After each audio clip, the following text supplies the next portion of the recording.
Blog Talk Radio.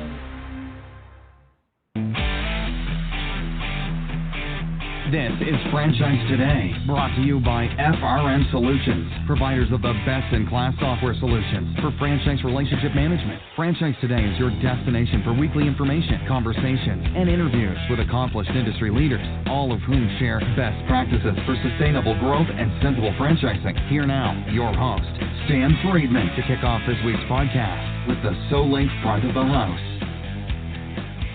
And this is Franchise Today for Wednesday, May 15th, coming to you today from the luxurious podcast studios at the Atlanta Tech Park, the very first technology accelerator in Peachtree Corners, just north of Atlanta.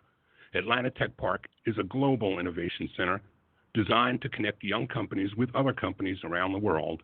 And I'll be joined in studio today by Grant Simon and Greg Thomas, managing partners of LSGF Management, multi-unit franchisees of Smoothie King, Great Clips, and T-Mobile, with more than 150 locations spanning the Southeast across the brands.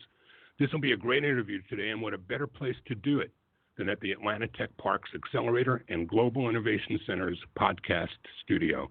I'm Stan Friedman, and just ahead of our conversation today with Grant and Greg, the multi-branded empire-building dynamic duo with whom we'll talk about what it takes for franchisors today to attract, engage, and actually do business with guys like them.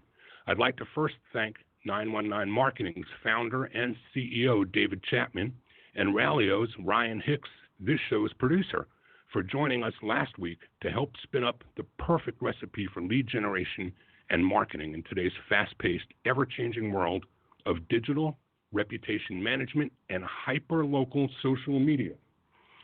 I say that from my good friend, E.J. Mayers, who is responsible for us being here in this studio today, who is standing over my right shoulder taking pictures as we speak. It's a great topic, and there was a lot to try and squeeze into a one-hour discussion. But David and Ryan are tops in their field, and I'm certain we could have spent hours more on this discussion.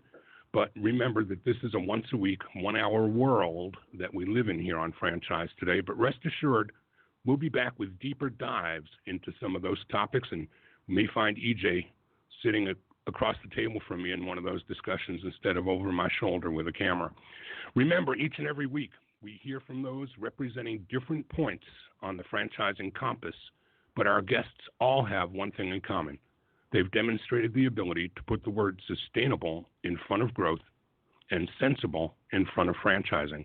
And they all come here happy to share nuggets with you from their core competencies. Remember, too, check out all the links on the Franchise Today Facebook page, where time is running out to enter your franchisees into the best franchisee of the USA and world competition. Franchisors don't miss this opportunity to showcase those best-in-brand members of your franchise families to have here in the States, and for that matter, having them showcased around the world. Links to entry forms and videos containing more information about the event can be found at the Franchise Today podcast page on Facebook, where you'll find links to the actual registration for the event. And with all of that said, I think it's time to introduce you to a couple of guys that are the kinds of people that franchisors globally wake up every day wondering, how do I get to know guys like these? So we're going to start the way we always do, even though we typically are talking to franchisors. Today we're going to actually wind back the tape for Grant and Greg, who are going to tell us how exactly the world of franchising found them over what I think a haircut. Isn't that right, Grant? Yeah. Tell us the story about how that came about. So I went to college, of course, and graduated with a degree in finance. I was going to be a stockbroker. Got out of school, took the test, became a stockbroker, but realized I didn't know anybody to sell stocks to, and it was a commission-only business because I was only 22 years old. So decided I wanted to do something different. I took a job with a bank because of the finance and really hated it.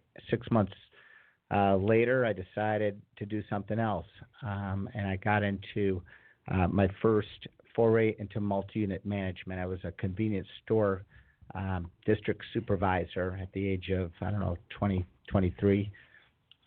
That proved to be what catapulted me later into multi-unit franchising, because I learned how to manage multiple retail units, and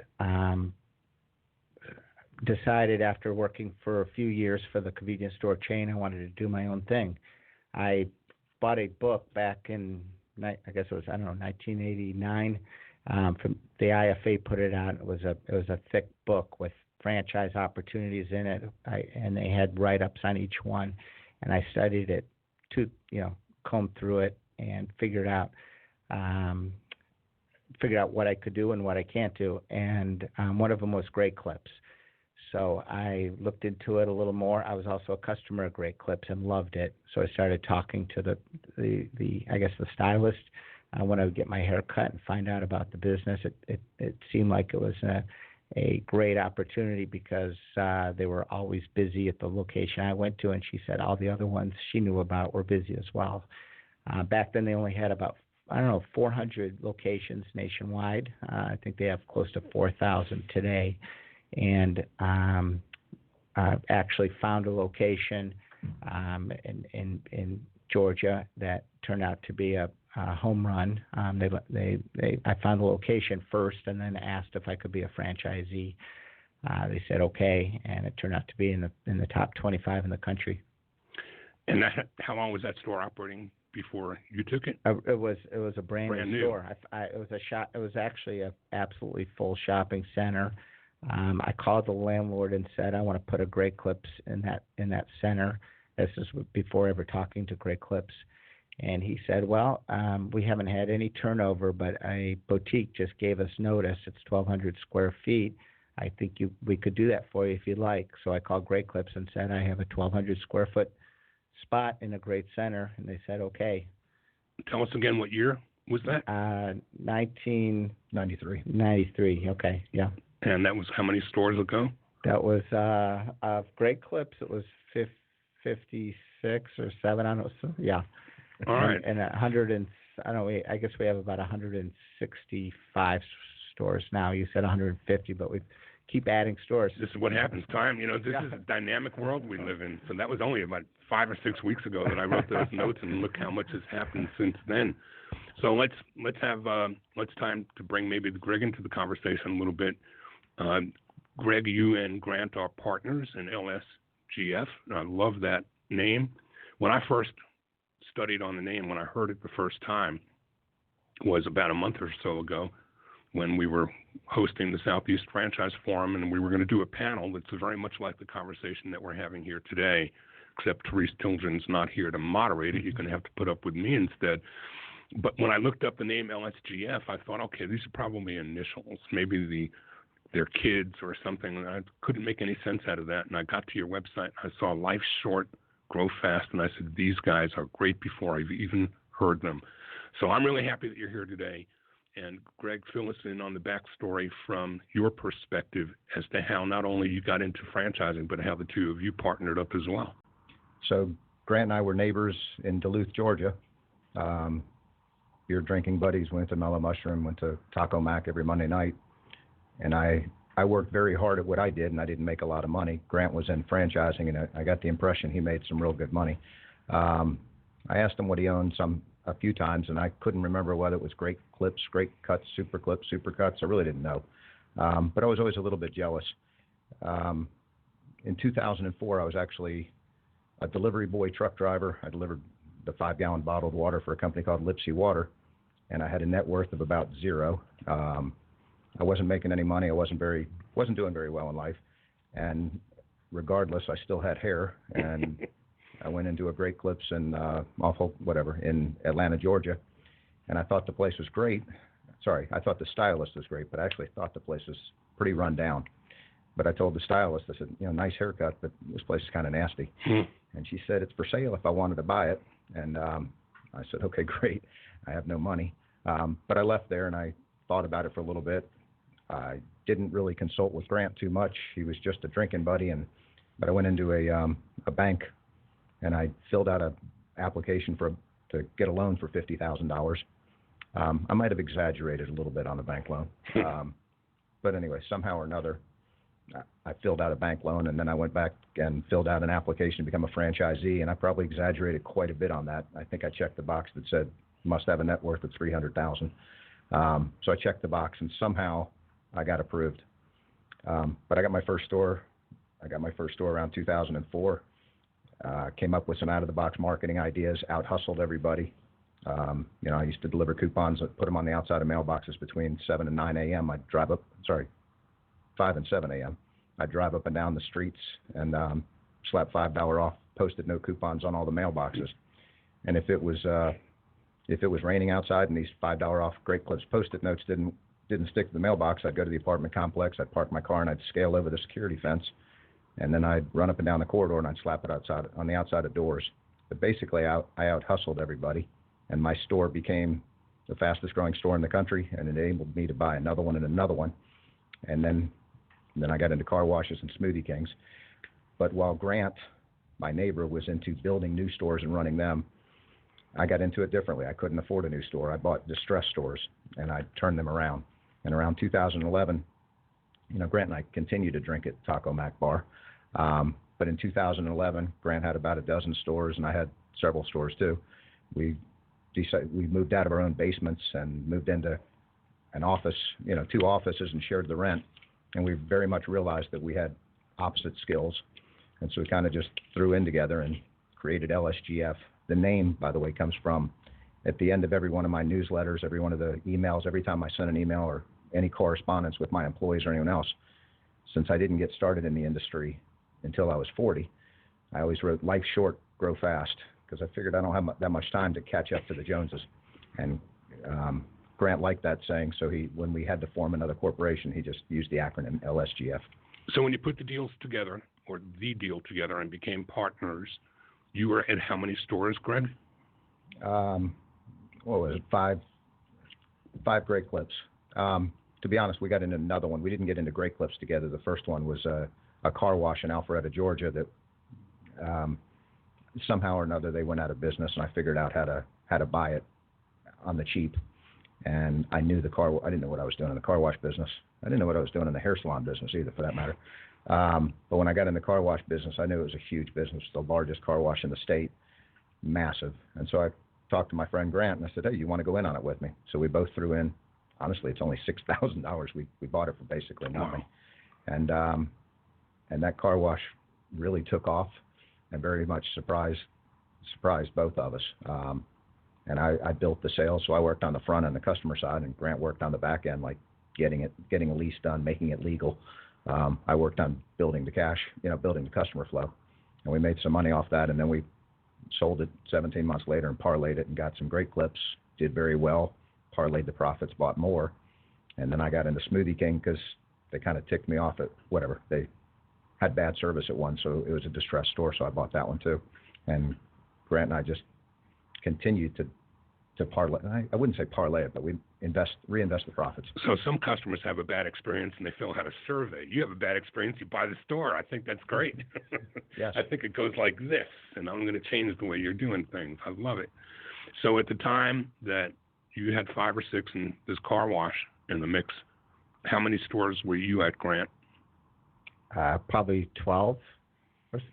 Probably 12 Great Clips, yeah. So are you able to think back to that inflection point in time where you really charted on a course from where you've gone since, or did that course get born out of the partnership that ensued? Let me answer that. The things were going very, very well. The businesses we were getting into were doing very well, and it just grew from there. Yeah, I don't know if we ever knew how much we were going to grow, but we knew we had to grow. So I think I remember at one time when we first got together and we bought the Great Clips together after the car wash deal, Greg saying, we're going to have 50 stores. I remember him saying that clear as day all those years ago. So, and in fairness, Grant said it's not how many stores you have, it's how much money you made. He couldn't care less about the quantity. Yeah, I would trump that and say it's not how much you make, it's how much you keep. Yeah, right. Absolutely. But Grant was giving me franchisors want to hear about the top line. You guys want to know about bottom. And I'll tell you a little bit about that later. But there's our complementary skills. We got top line and bottom line. Yep. But the 50 store number kind of, Grant didn't think much of it. He wasn't into store counts. And we took all our managers on a cruise one time and let them we had a door decorating contest, and someone put, we're going to grow to 100 stores. And neither Grant nor I was like, she's nuts. She must have been drinking or something, but it said, we're going to grow to 100 stores and it's going to take off. Sure. And anyway, sure enough, 2 years later, we were over 100 stores, and then we just keep taking off. So I'm sure that there are a great many more people that have an appetite for business development, and they think, I'm going to get my first store, and then I'm going to do a second, and then I'm going to do a third. And any of us that have been around franchising for any length of time know that the economies of scale may work for you for 1, 2, or 3 locations. You can tag a couple more locations onto a Valpak or into your advertising or whatever you're doing regionally. But your jobs change a lot when you go from being an operator to supporting operators. Talk a little bit to the audience about what it is you've learned and what they should think about and consider if they're out there with those big eyes thinking, I'm going to build an empire too. Talk about the differences in your life and the changes in the roles of your day-to-day when you went from being single unit to multi-unit, even before you found each other. I'm going to let Grant answer that, but let me say this. I never imagined that I'd be a multi-unit operator. I remember when I had 4 or 5 stores, I was like, I finally made it. I don't have to deliver water anymore. I can, I can quit my day, whatever. I can quit my day job. I never imagined we'd be this big. Is the goal to grow to 300 and 400 stores? I don't know. I mean, this is just kind of fun at this point. And as long as we're making money, as long as we're having fun, we're going to continue to grow it. It's kind of like a sport at this point, in a good way. But anyway, He was going to let you answer the question, Grant. So come on, bring it. First of all, you have to pick a brand and a concept, a business model that works with multi-unit. There's a lot of them out there that after you're out of your first store, it's not economically feasible or really impossible. It's more of a job. It's a franchise. This finding a business that you can find support for and pull back from the business and work on the business rather than in the business is important. And it's just going to be a lot of due diligence to find that. And that's what I looked for. I didn't want to get stuck in a retail store in a business. I want to be able to grow. But what happened over time, and I grew fairly slowly the first, 15 years. I probably only had 18 stores 10 years ago, and I've been in it 25 years. What I found over time was you have to get ahead on the infrastructure. You have to build it out. You have to know where you're going, and then you have to build your infrastructure before you get there. Because if you do it afterwards, it's too late. Your operations will not be good enough to support those stores and that business. So really just figuring out how we built our infrastructure, and part of it is how we put together our management company as we became much larger. But early on, it was the decisions about when do you put in a district manager? Do we do it at 5 stores? Do we do it at 10 stores? And then other support personnel. Who are we using for our outsourcing? How much control do we have? Do we really know what's going on? So considering those things, not out of necessity because things have gone bad, but beforehand because you plan to get there. And I kind of think that's a good part of our success is always thinking ahead. We're going to get more into peeling back the onion on the conversation from the franchisor point of view later in the talk, but I want to stay focused for this segment of the interview on the things that you do have control over on the franchisee side. So we'll talk more later about the ZORs and what kind of ZORs should be or should not be trying to attract guys like you to their business models. But from your end of the discussion, the skill set and the difference in talents. So you said, you kind of touched on it with you being top and bottom line oriented, and you've got your bases covered because of the synergies between you. One of you is top and the other is bottom, and together you work really, really well because your focus is in marketing and the other in numbers. Talk to me about what else the audience should know about if they're thinking about becoming multi-unit operators like you've become. What are the things or the traits that they need to bring to this, or skill sets that they need to bring to the party? And if they don't have a check on that bucket list, what do they have to do first? Well, one of the biggest skills is having enough money to get through it. I mean, I've seen people where they've grown too quickly. The stores haven't ramped up like they expected, and they're out of business because they didn't have the capital to weather it. I've seen a lot of people drop out, and then somebody else pick up those stores and then have great success in those stores because they were able to come in at that point and buy it as it was ramping. The old saying, the best way to make a small fortune in business is to start with a large one. Is that right? So capitalization and being properly capitalized and probably overcapitalized is better than the other way around. What else? Yeah, well, I mean, they all have their operating systems, right? That's one of the beauties of a franchise.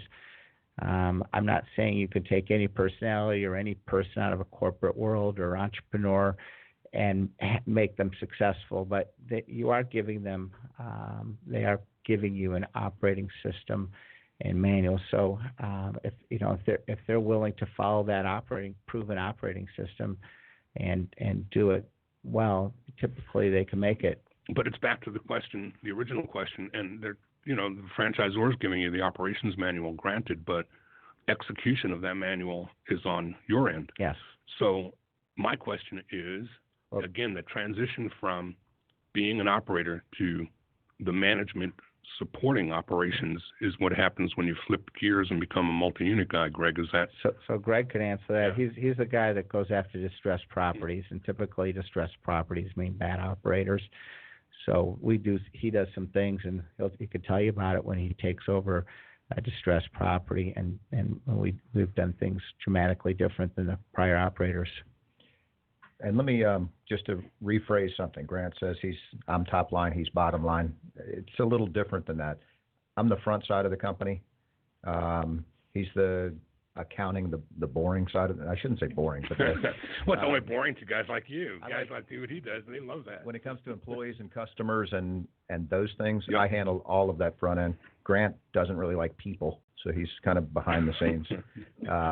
He likes lawyers, he likes accountants, and that kind of stuff. I'm still trying to find the perfect business. No customers and no employees. No money.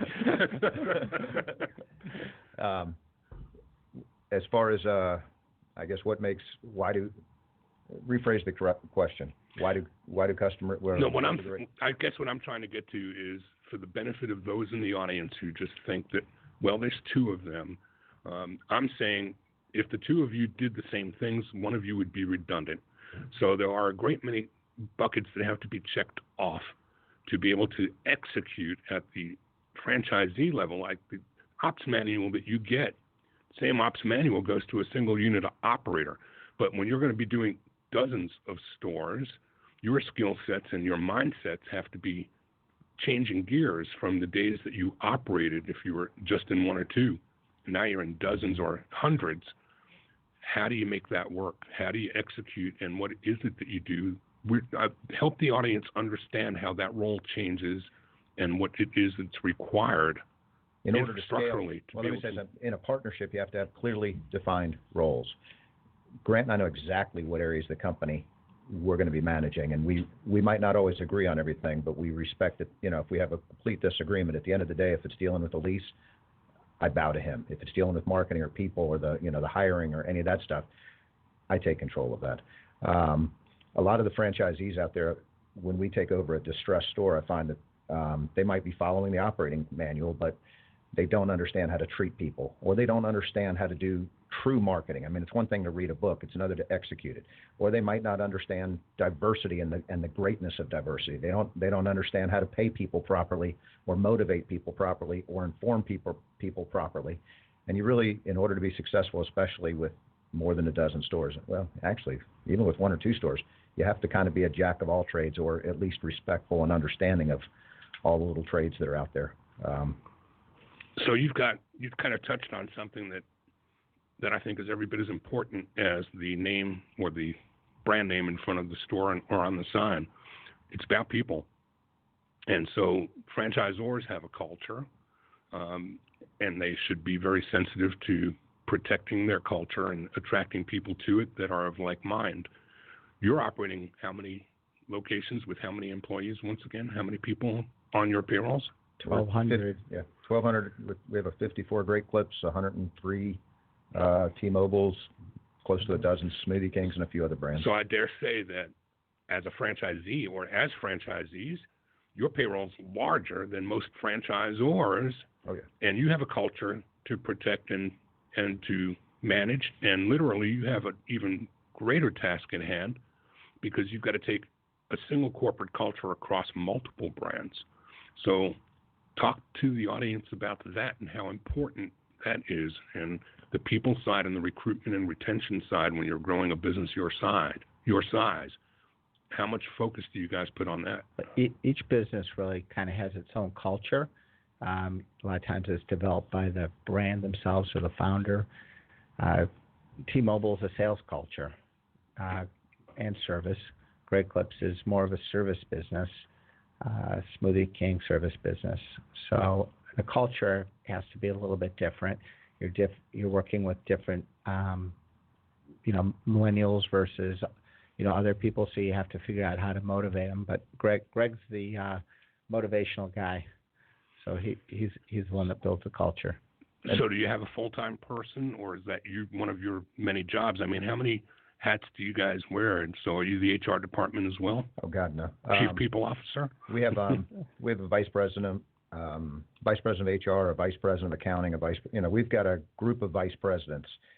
As far as what my roles are, though, and as far as the culture, Grant's got a good point. Each one of the different brands has a different culture. I mean, T-Mobile is absolutely very, very different than the hairstylist, the beauty industry, and that's very different than the restaurant industry. But one of the common denominators in all of these businesses that LSGF does, we honestly treat our employees with respect, and that's so easy to say, but it's we are constantly teaching, training, developing our employees. We share all kinds of information with our employees. Most other franchisees think this is wrong, but I tell my employees how much it costs to build a business. I tell them how much it's doing in sales. I tell them how much we're doing in profit. I share the information. I treat them. I want them to have all the information. The smarter my employees are, the more productive they're going to be, and that is counterintuitive. I don't think that many. There's not a lot of franchisees out there that share information with their employees. We share it with everybody, and I think that it makes us a stronger company. And I think that's our culture: sharing information, developing them. And speaking of employees, we hear all the time from IFA and from franchisors about joint employment issues. Can you address that from your points of view as franchisees? Any impact on the way you're running your business? I think the answer is zero. I think the franchisors have changed a little bit on how they communicate, but besides that, really haven't noticed it. All right, we're going to take a break for a moment and come back and dive more deeply into how you guys continue to scale and grow, and how you can help our audience learn those ropes so that they can benefit from the experiences you've already enjoyed. With that, we'll take a break and be right back. Franchise Today will be right back, but first, a word from our sponsors.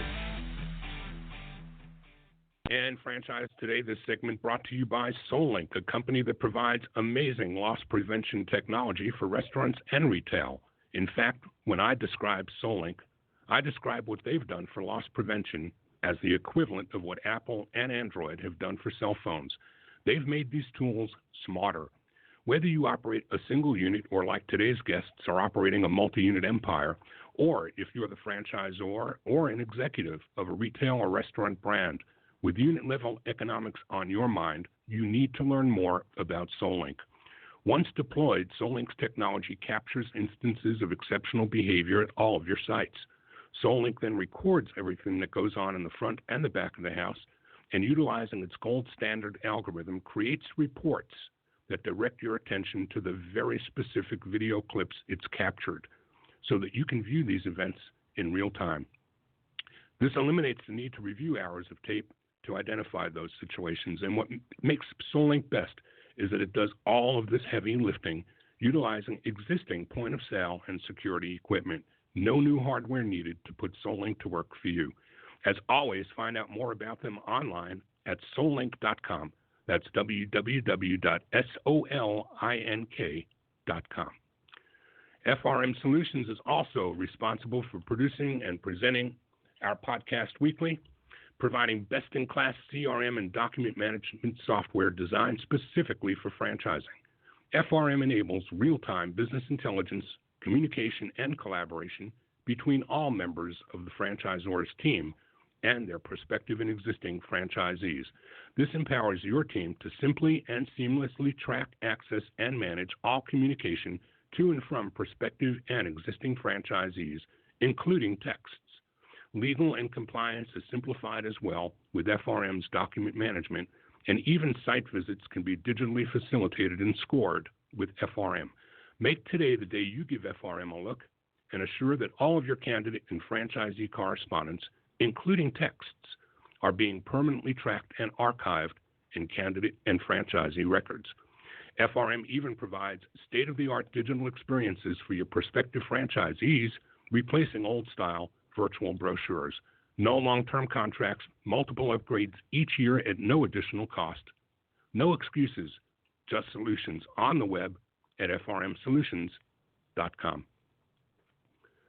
So, guys, take us from here to the place where our audience can learn how and why it might be a good idea to be a partner when you're growing a business like yours, and sometimes maybe not so much. I mean, I think that the fact that you've grown a business as you've done it is unique enough that you've done it as partners.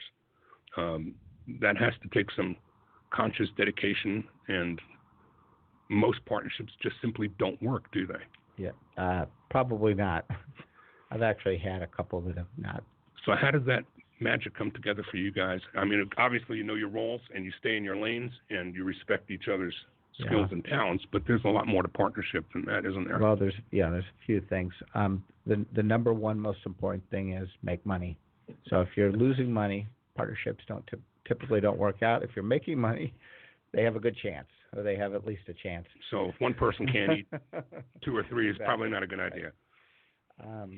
And you touched on it about the complementary skills. Greg and I are good at different things. We stay in our lanes, and we respect each other on that. I think it's always being willing to accept that there's no one issue too big to ruin a partnership. And as long as you have the same goals for the future, any individual issue out there, you just got to agree to disagree and just defer to the other. And I think we do a great job at that. When you get a couple really stubborn people and they can't see, where the forest through the trees and understand where they're going, they can get caught up on little things. The other thing, of course, is integrity.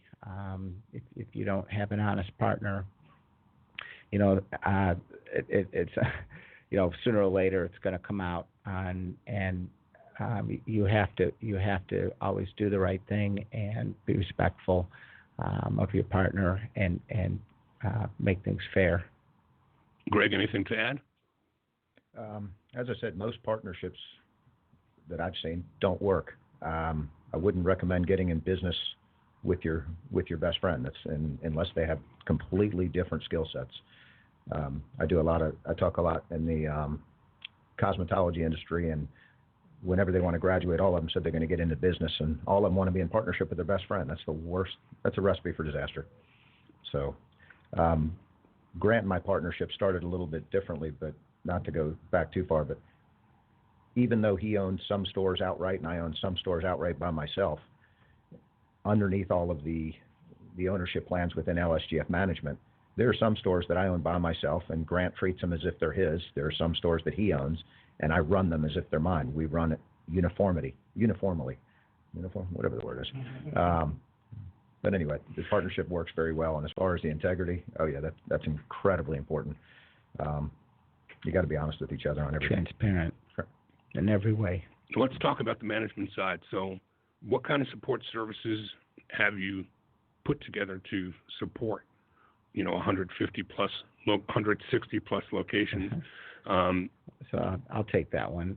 Well, basically, we've put together a management company, LSGF Management, to support the different brands. The people who work for LSGF Management do things that aren't brand specific. So that we have field staff that don't cross brands, and they're specific to the brands.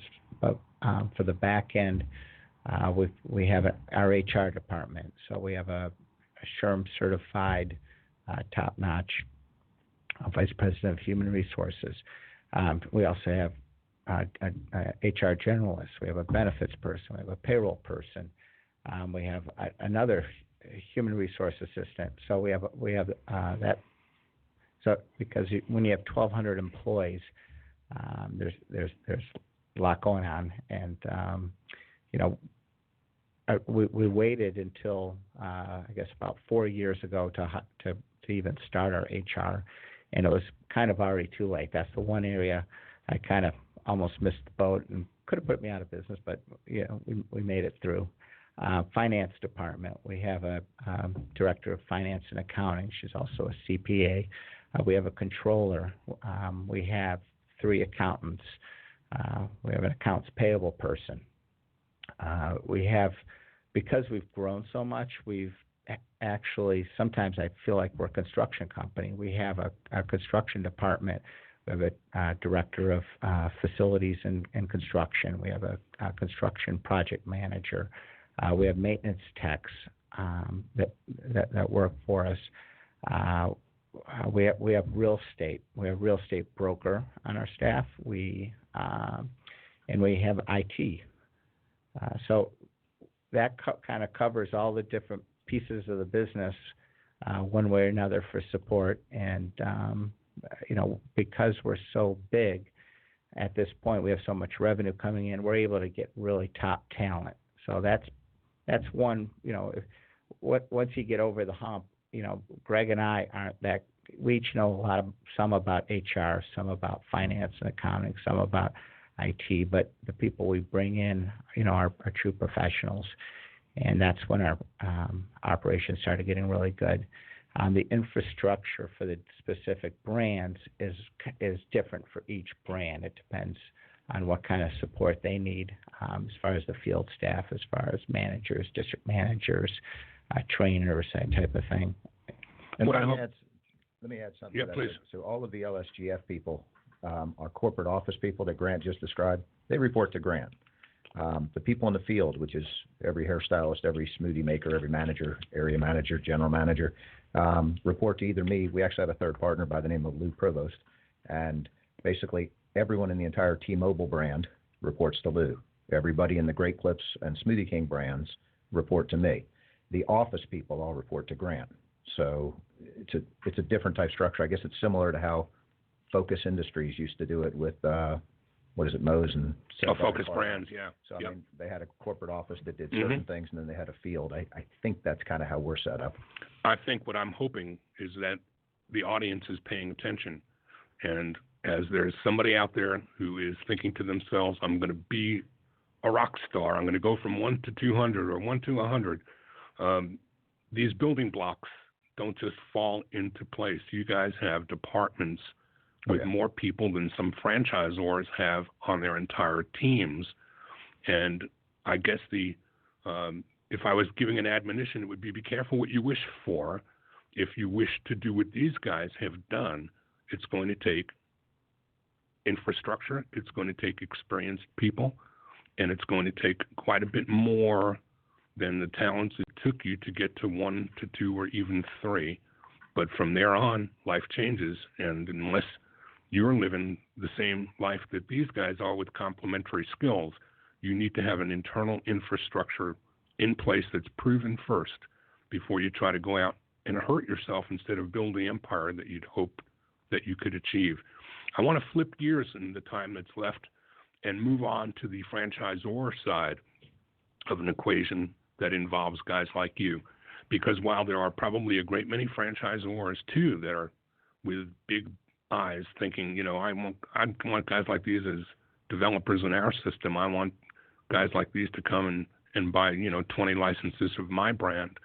Why don't you talk a little bit to the audience about what you look for in a franchisor organization as you've grown to 3 franchise concepts and probably will go to more. What do you expect from the franchisor that is an absolute requirement, not just it would be nice to have, but what are the requirements? So first of all, they have to, like I said earlier, the business model that works in multi-unit, in the multi-unit environment, that we can grow and that we can expand quickly. At this point, we can't get into a brand and only do a few stores. We have to. So you're talking about available territory. So real estate's the number one thing. So right? Here's a dichotomy, right? Because typically a brand that has available real estate is a less mature brand that may not have the other pieces and parts that are essential. So what typically happens with those is they'll find an area or some other large franchisees that they probably would like them to exit the system. They'll put it on a kind of a little bit of a platter, make an introduction, and then say, if you take this, we can hook you up with another franchisee, and then we can give you this territory to kind of build out. So the mature ones, typically you're going to have to take over operating stores or buy somebody, or even sometimes distressed. With the new non-mature brands, with the non-mature brands, you're going to have to build from scratch and open stores, and you can get all the territory you want. So it's really finding that business model that works in multi-unit environment and also is profitable. I really look at the margins now and probably shy away from some of the brands whose unit level economics just aren't there. Yeah, it's just too tight. They might be okay, but it might just be too tight to take out some of the market risk. So requirement number 1 is you've got available territory and your unit level economics makes sense. What else is a requirement for you to talk with a franchisor or for them to be ready for you? So occasionally I'll find something that seems good, but then I'll read their FDD and they have liquidated damages or some crazy thing, language in there, and some of them will just say, no, that's in there, and we're not, we don't enforce it, but we're not going to take it out. And I typically would run from those. When I first got into franchising, I really didn't read the lease too well. I didn't read the FDD very well either. I just signed the paper when I had one store. Today we're exploring another brand. We're looking for a 4th leg to our stool, but we read every page of the FDD. It's not just liquidated damages. It's how long the term is, the renewals, our rights, their rights. It has to be a mutually beneficial FDD. Item 19s, we like item 19s. We want to make sure the thing makes money. The other thing, there's a lot of FDDs out there where there's a massive transfer fee. I really strongly believe that the franchisor ought to make their money on the royalty, the 5%, the 8%, whatever it is, not on all these additional costs. That's important to me. One of the other things is when we're looking at brands, it has to be a brand that we're not embarrassed to own or afraid to own, or we don't want to embarrass our employees. We don't want to get into something that's too risky, too risque either. Right. So. And if the requirement is for us to fly to, Oregon and spend 2 months in training, and they make no exceptions as the operating partner, we're not going to do it. I mean, we just can't do that. We'll send competent people to go through that program to do it. But some of them just they dig in on certain things that aren't possible for a large franchisee. So does that not trigger for you? Is that not a teachable moment where they should learn that some of their requirements are things that are going to keep them from doing business with guys like you? Yes. Protection of the brand is something I respect and appreciate, and I think that it's all too important that everyone at every level understands that you're all stakeholders in the protection of that brand.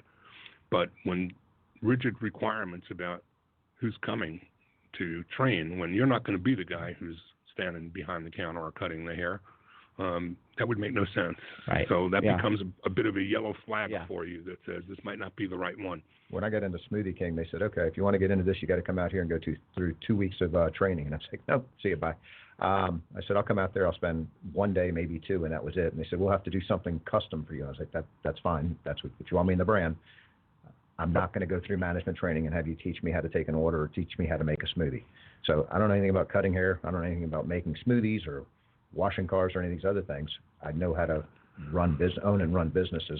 And we know how to hire very competent people that can do that. So the same way as the role of the franchisee changes with multiple units, the mindset of the franchisor needs to change as well in terms of who it is he's having a conversation with and what it is you're going to do with the brand in the territories that they award you, fully knowing that you're not the guy who's going to be running the stores. So they should be making those accommodations in their approaches to you, and that would find more engagement is what I'm hearing on your part. If they are tied into that and understand that, then you're kind of on the same page. Are there other things that are deal killers, like early on like that you'd speak to?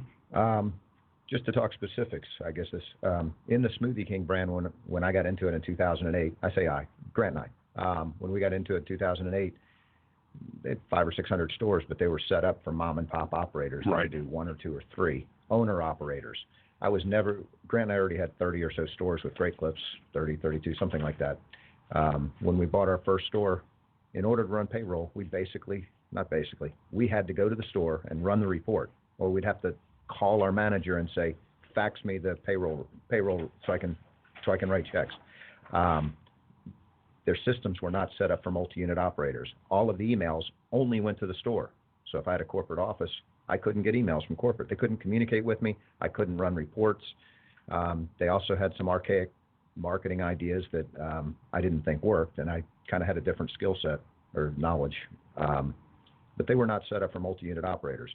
So when we got into Smoothie King in 2008, we bought it, built it up, and then sold it, and we did it again and again and again, but we never wanted to have more than one store because they weren't set up for it. It wasn't until 2015 when the franchisor was bought out and the new person came in and said, hey, instead of all these owner-operators, I'm going to set up my systems to go after multi-unit operators.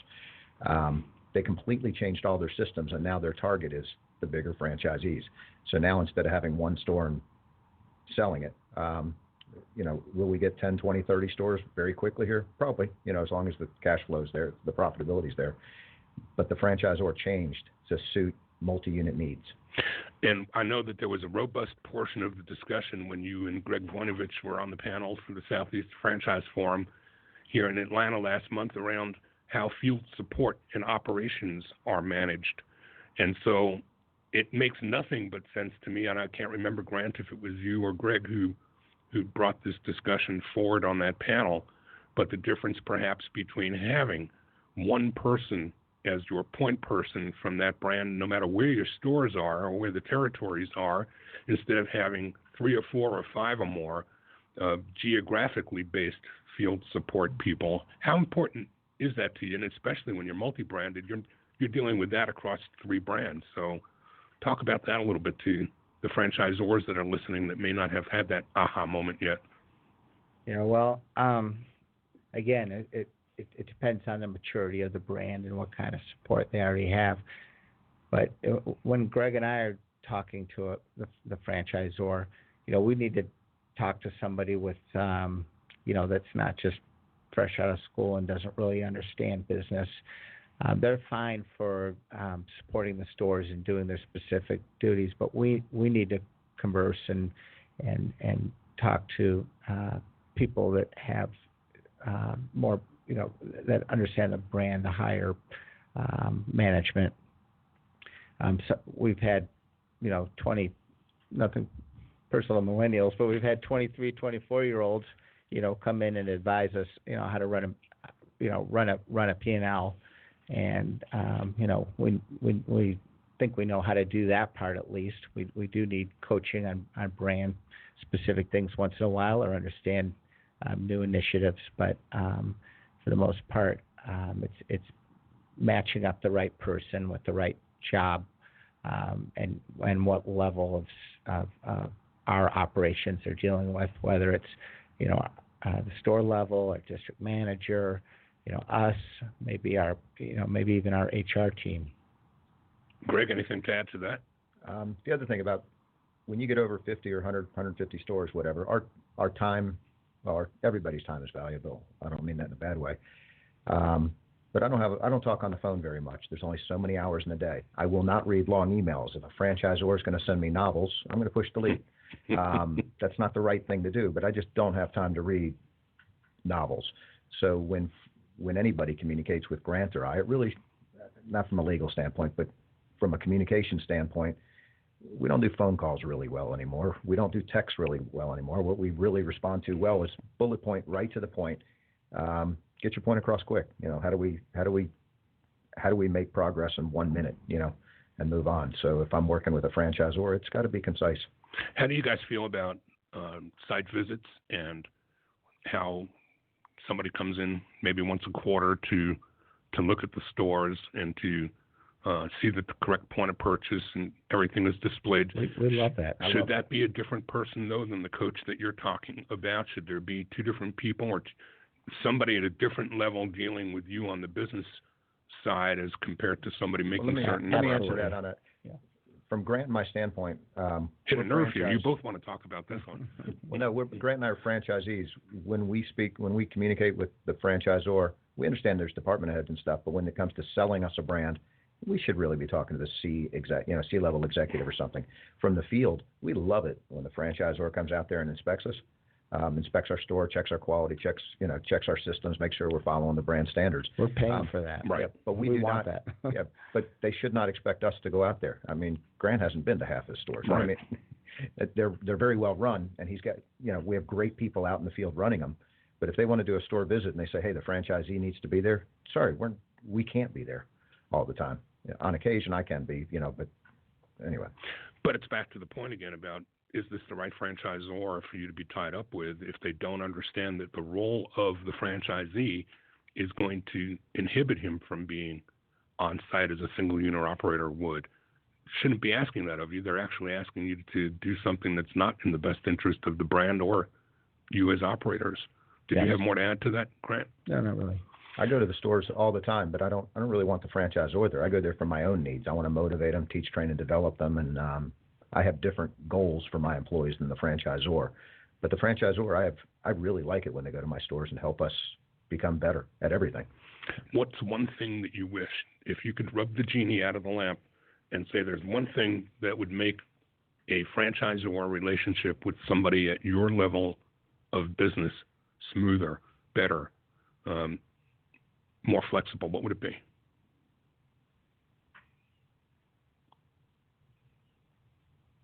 I think I stumped them. That was a bad question. You think? I always think that that's just the one thing, if you could just change this or if you could just do this. Yeah, I mean, if I could go back, I would have bought or taken every single Great Clips location I could back in the day, back 15, 20 years ago when they were going to 400 to 4,000. I look at some of the ones that I passed on, and kind of kick myself. I move on, but I wish I would have jumped in deeper earlier. And that's about as good a testimonial as anyone could ask for. If I'm in the home office up in Minneapolis or wherever that is right now, I'm going high fives. Thank you, Grant. I will say that the thing that we very much look for in any franchisor, we have to trust them. Great Clips has been a phenomenal franchisor. They care about my profitability. Smoothie King, the old Smoothie King, I don't think was as trustworthy. The new Smoothie King is, the top brass at that company is very trustworthy, and I love that brand. Grant and I are actually looking to get in. T-Mobile's great too, but Grant and I are looking to get into another brand. One of the first things, aside from an FDD and a good item 19, is we have to trust the franchisor. We're trusting. If we're going to invest millions of dollars, we need to make sure that it's invested well. And that goes back to your question. What do you look for in a franchisor when you pick them? Our values need to match up with their values. I mean, we have our established set of values for LSGF Management, and we spent a lot of time coming up with them. If they don't match up, we're not going to sell. We're not going to sell snake oil. Right. It's got to be they have to have a good reputation. They have to have solid people that, behind their leadership, and they have to be. It's paramount. There's another thing you kept saying. Why would a franchisee want us? A multi-unit why would a franchisor want us? My company, Grant and I and Lou, we're not right for every franchisor. We would be a bad match for a lot of those franchisors out there. It has to be a match both ways. Right. I mean, if they're a startup operation and we know a lot, let's say we have a lot more experience with them in real estate, and they don't want to change their ways, I mean, we're not the right franchisee for you. So it has to be a match both ways. We're definitely not right for everybody. I'm going to take a stab at another one that may come up a goose egg here, but if there was one question that I haven't asked you guys today that you wished I did, what would that be? You're going to goose egg me again? Come on, Greg. What have you not asked us? What about charitable work or charitable contributions and nonprofit side of you? That's a completely off topic, but I love the whole charity side of things, and this is one of the reasons I love the Great Clips brand. Just a quick little example. A few of the Great Clips franchisees, let's say the Atlanta Co-op, used to support something called CMN, Children's Miracle Network. Not used to, they still did. When I became co-op president, I didn't like the way we were collecting the money. So I came up with a different idea. Instead of just saying, would you like to donate $1 and we'll put a balloon on the wall? I said, I don't like begging for money. I do like the Children's Miracle Network charity, and I want to raise money a different way. Great Clips let me come up with my own idea. So instead of asking for $1 and saying we'll put a balloon on the wall, we say, would you like to donate $1, get $2 off your next haircut? So I basically I sold a coupon, and instead of raising $20,000, the Atlanta market raised $90,000 the first year. Wow. Then it went national, and it is a national program with Great Clips Incorporated now, and we raise over $1 million a year. All it was a silly idea. It was my idea. But instead of $20,000 to raise $1 million, Great Clips, not every brand wants to listen to their franchisees. Great Clips absolutely did, and they did it on it's not just one charity. We've done several of those things, and every franchisor out there can steal that idea. I mean, whatever charity is important to you, quit using your own money, use your customers' money, and get your customers and your employees engaged in your charity. It sounds like the McDonald's story to me, where some of the greatest ideas that were born at McDonald's were born out of the communications between franchisees to the franchisor, not just the other way around. Guys, this hour has just blown by. I can't believe we've come to the end of the road here, but I believe this audience benefits greatly today from the nuggets that you have shared, and we wish you continued success and hope that the next time I see you at an IFA or a real estate convention somewhere, I slip up and say, there are 160 units, and you say, no, we're at 220 or 230 now, and that your good fortune continues to grow. It's no accident that it's happening. It's evident by all the things that you've shared here today. So Grant and Greg, thank you so much for appearing with us today. And until next Wednesday at noon, I'm Stan Friedman wishing you the very best of all things franchising, and Franchise Today is out.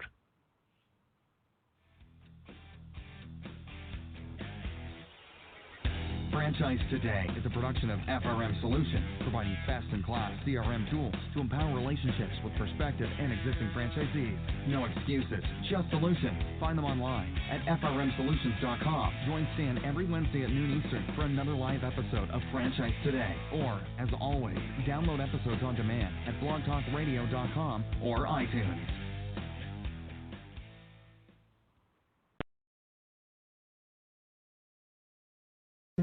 When you're part of a military family, you understand sacrifice and support. So at American Public University, we honor your dedication by extending our military tuition savings to your extended family. Parents, spouses, legal partners, siblings, and dependents all qualify for APU's preferred military rate of just $250 per credit hour for undergraduate and master's level programs. American Public University. Value for the whole family. Learn more at apu.apus.edu/military.